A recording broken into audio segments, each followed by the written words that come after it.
আর ওর সঙ্গে আমার কোনো রিলেশন ছিল না। আসলে তোমার মুখ থেকে এই কথাটা বের করানোর জন্য আমি এত কাহিনী করছি। আমি বললাম যে ও তাহলে ওই ছেলেটার সঙ্গে তোমার কিচ্ছু ছিল না? তখন বললো যে না, ওটা আমার একটা ফ্রেন্ড। তারপরে সেই ছেলেটাকে ফোন দিয়ে ডাকলো।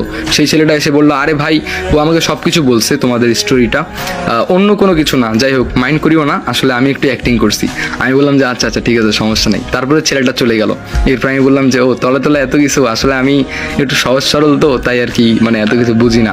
তখন সে বললো তলে তলে যে পাক না, এটা কিন্তু আমিও বুঝে গেছি। যাই হোক, তারপর আমি বললাম যে আই লাভ ইউ। তারপরে সে বললো যে লাভ ইউ টু। তারপরে কি হলো জানেন, আমরা দুজন চলে গেলাম বাসায়। বাসায় যাওয়ার পরে এরকম কথাবার্তা অনেক হলো। কথাবার্তা হওয়ার পরে আব্বু আম্মুকে বললাম যে আমি ওকে অনেক ভালোবাসি। তারপরে আমার বাবা মা বললো মেয়েটা কে, কেমন, কোথায়। তারপরে ওকে নিয়ে আসলাম আফরোজাকে, নিয়ে এসে বাসায় পরিচয় করাই দিলাম। আমার আব্বু আম্মু ওকে দেখে, ওর ব্যবহার দেখে একদম রাজি হয়ে গিয়েছে। তারপরে কি আর করার, এরপরে আব্বু আম্মুকে বললাম ওর বাসায় বিয়ের প্রস্তাবটা পাঠানো হোক।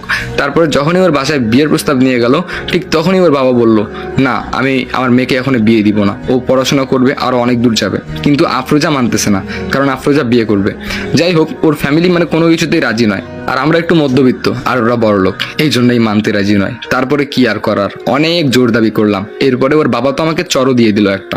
তারপরে বলল তোকে যদি আর কোনোদিন আমার মেয়ের আশেপাশে দেখি, তাহলে কিন্তু তোর অবস্থা খারাপ করবো। তারপরে চুপি চুপি আমরা কথা বলতাম। ওর হাত থেকে ওর ফোনটাও কেড়ে নিয়েছে ওর আব্বু।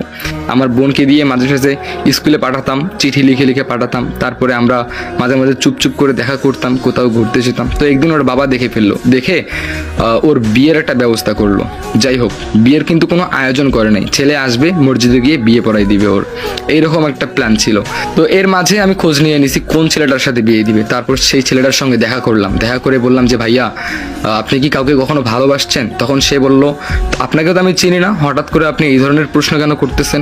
আমি বললাম যে ভাইয়া, আপনি যাকে বিয়ে করবেন, মানে আপনার সঙ্গে যার বিয়ে হবে, তাকে আমি অনেক ভালোবাসি, তাকে ছাড়া আমি বাঁচতে পারবো না।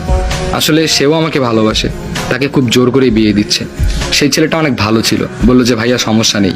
তারপরে কি হলো জানেন, বিয়ে করতে গেল মসজিদের মধ্যে, ওর বাবাও ছিল ওখানে। ওই মসজিদের ভিতরে ছেলেটা বলল ইমাম সাহেবকে যে হুজুর, আসলে এই বিয়েতে আমরা দুজনেই রাজি নই, কিন্তু এর বাবা জোর করে বিয়ে দিচ্ছে। ওর বাবা অবাক হয়ে গেল, সবার সামনে এরকম করে বলছে ছেলেটা।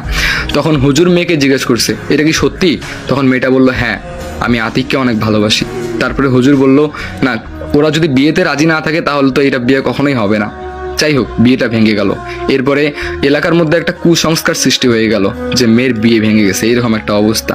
যাই হোক, এরপর আমি বলছি যে আঙ্কেল, আপনার থেকে অনেক বেশি আমি ভালোবাসি আফরোজাকে, আমি ওকে বিয়ে করতে চাই, প্লিজ আঙ্কেল। যাই হোক, একদম পায়েও পড়ে গেছি। তারপরে যেভাবে হোক না কেন উনি রাজি হয়েছে। রাজি হওয়ার পর আমাদের বিয়েটা মেনে নিছে। তারপরে আমাদের বিয়ে হলো, বাস এতটুকুই। তো বলুন গল্পটি কেমন লাগলো।